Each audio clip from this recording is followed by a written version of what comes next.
కాంగ్రెస్ గెలుపు మీద వైసీపీ ఆశలు పెట్టుకోవడం ఏంటి? ఇది కూడా బీహార్లో కనుక కాంగ్రెస్ గెలిస్తే అది ఆంధ్రప్రదేశ్లో వైసీపీకి ఏంటి అనేది అంటే ఇక్కడ కీలకమైన అంశం.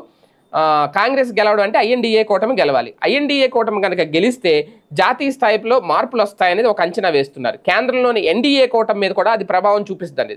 ఎందుకంటే ఇక్కడ కాంగ్రెస్ కనుక ఒక్కసారి పుంజుకుంటే ఆ ప్రభావం గుజరాత్ మీద కూడా ఉంటుంది అనేది. అక్కడ 3.5 దశాబ్దాలుగా బీజేపీ అధికారంలో ఉంది. ఈసారి కాంగ్రెస్ రావడానికి ఛాన్స్ అవుతుంది అనేది. ఇలా కీలక రాష్ట్రాల్లో మార్పులు మొదలైతే గనక ఖచ్చితంగా ఏపీ మీద కూడా ఆ ప్రభావం ఉంటుంది అనేది ఇక్కడ వీళ్ళు వేస్తున్న అంచనా. ఏపీలో కూటమికి వ్యతిరేకంగా వైసీపీ ఉన్నప్పటికీ భావజాలం ప్రకారం చూస్తే బీజేపీకి యాంటీగా ఉండాల్సిన చోట మద్దతుగా నిలుస్తోంది అన్నది కూడా ఓపెన్గా అర్థమవుతున్న అంశం అంటున్నారు కొంతమంది రాజకీయ విశ్లేషకులు. అయితే ఇక్కడ ఎన్డీఏ ఫిలాసఫీ కనుక ప్రభుత్వం చూపిస్తే అది వైసీపీకి ఇబ్బందులు కలుగజేస్తోంది అనేది కొంతమంది చెప్తున్నమాట. వైసీపీలో చాలామంది సీనియర్లు ఎన్నికలు అయిన తర్వాత కాస్తంత సైలెంట్గా ఉన్నారు.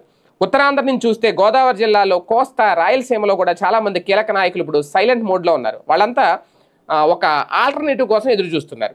కాంగ్రెస్ కనుక చాలామందికి వైసీపీలో ఉన్న వాళ్ళకి కాంగ్రెస్ మాతృ సంస్థ. కాంగ్రెస్ కనుక పుంజుకుంటే ఆల్రెడీ తెలంగాణలో అధికారంలో ఉంది, కర్ణాటకలో అధికారంలో ఉంది, బీహార్లో కనుక ఇప్పుడు అధికారంలోకి రాగలిగితే ఖచ్చితంగా ఆంధ్రప్రదేశ్లో కూడా పుంజుకునే అవకాశం ఉంటుంది. అలాగే ప్రధానంగా ఒక ఆల్టర్నేటివ్ దొరికినట్టు అవుతుంది అని ఆలోచిస్తుందట.